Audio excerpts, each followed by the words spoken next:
వ్రతశాల ఇది నా యేసు నివసించశాల. ఏంటంటే చూడండి, సామెతల గ్రంథం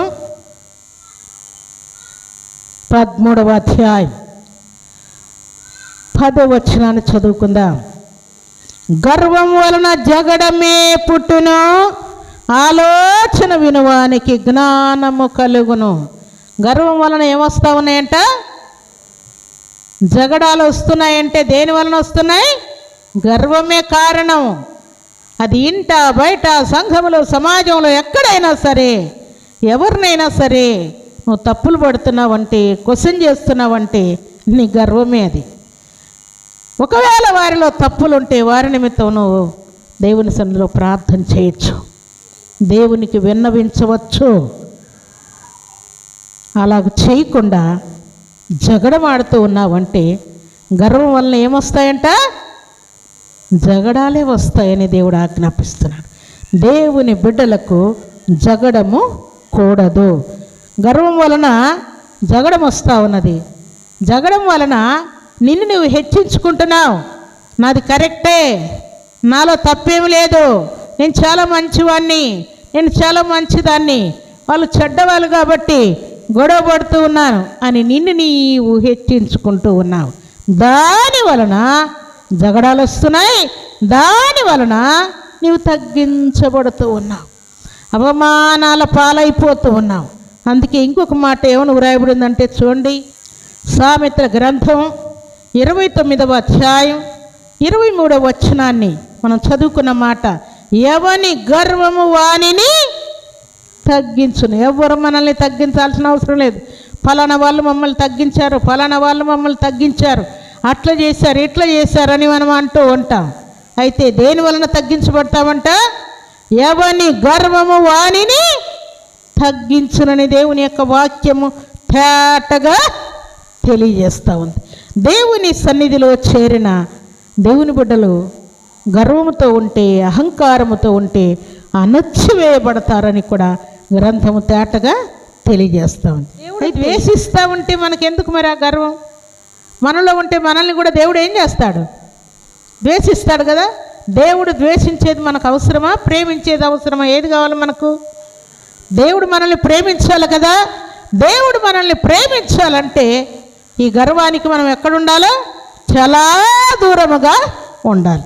అందుకే చూడండి, సామెతల గ్రంథం 11వ అధ్యాయం 2వ వచనం, అహంకారము వెంబడి ఏమొస్తా ఉన్నదంట?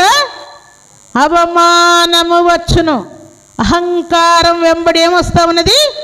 అవమానం వస్తూ ఉన్నది. ఈ అహంకారము కలిగినటువంటి వారు అవమానాల పాలవుతూ ఉంటారు. అలాగే ఇంకొక మాట ఏమని రాయబడిందంటే, ఈ అహంకారం కలిగిన వారు మూర్ఖులుగా ప్రవర్తిస్తూ ఉంటారంట, మూర్ఖత్వంతో ప్రవర్తిస్తూ ఉంటారంట. ఇటు వారందరూ కూడా దేవునికి హేయులంట. ఇటు వారిని దేవుడు అసహించుకుంటా అంట. ప్రియులారా, ఇక్కడ ఒక సాదృశ్యాన్ని మీకు జ్ఞాపకం చేసి నేను ముగిస్తాను. ఏంటంటే, ఒకానొక సహోదరి నాకు ఫోన్ చేసి, నాకుండేది ఒకే కుమార్తె, ఆ కుమార్తె వివాహం చాలా ఘనముగా పెళ్లి చేయాలని నేను ఆశపడుతూ ఉన్నాను అంటే, సరే ప్రార్థన చేద్దాం అని చెప్పాను నేను. ఆమె ఏమంటా ఉందంటే, చాలా ఘనముగా నేను చేయాలని ఆశపడుతున్నానమ్మా. ఘనముగా అంటే నీ దృష్టిలో ఎట్లమ్మా, ఎట్లా చేయాలనుకుంటున్నావు చెప్పు, ప్రార్థన చేద్దాం అన్నాను నేను. అంటే ఆమె ఏమంటా ఉందంటే, ఎలాంటి గొడవలు, అల్లర్లు, అవమానాలు, త్రాగుబోతుల చిందులు, లోక సంబంధమైన కార్యాలు కాకుండా దీవెనకరంగా వివాహం జరిగితే చాలు అంటుందేమో అని నేను అనుకున్నాను. అనకుండా కుమార్తె ఏమంటా ఉందంటే, ఊర్లో ఎవరు కానీ నాలాగా చేయకూడదు. ఫలానా ఆమె కుమార్తె పెళ్ళి ఊర్లో ఎవరు కూడా చేయలేదు, అట్లా చేసింది అని అనిపించుకోవాలని నాకు ఆశ ఉందమ్మా. ఊర్లో ఎవరు కూడా నాలాగా పెళ్లి చేయకూడదు, అట్లా ప్రార్థన చేయండి అని చెప్పింది. ఆమె అంటా ఉంటే నాకు నవ్వు వస్తూ ఉంది.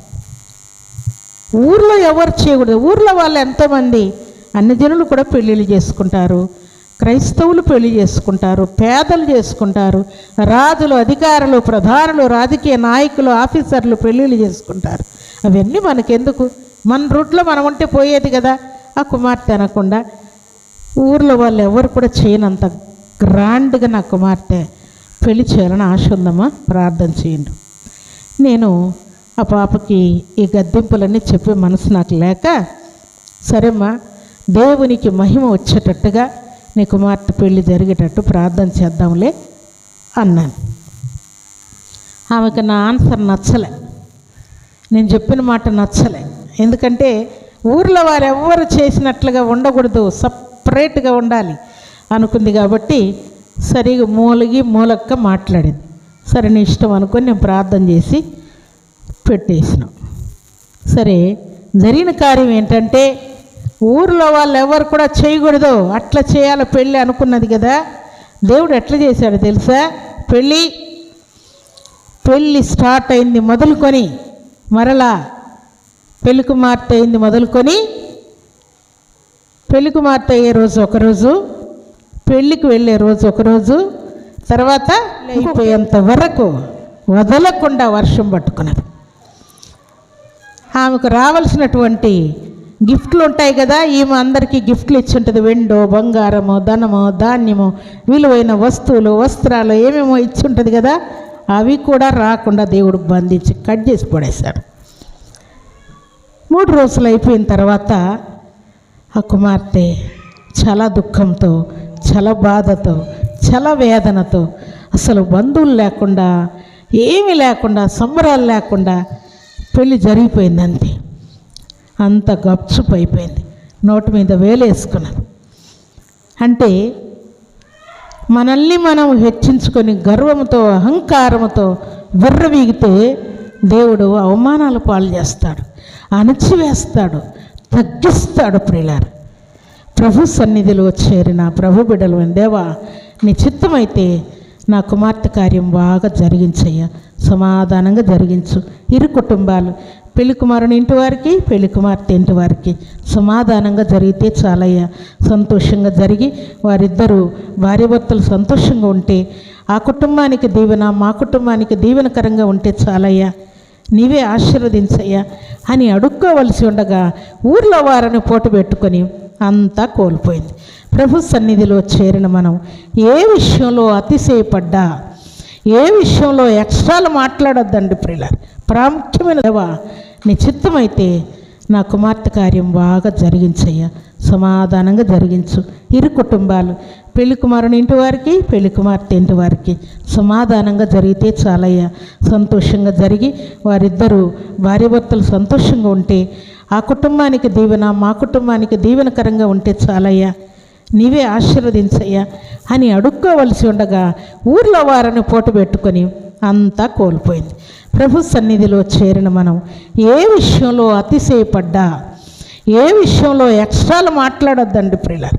ప్రాముఖ్యమైన చేసేది ఒక్కందైతే మన మాటలు కోటలు దాటిపోయింది.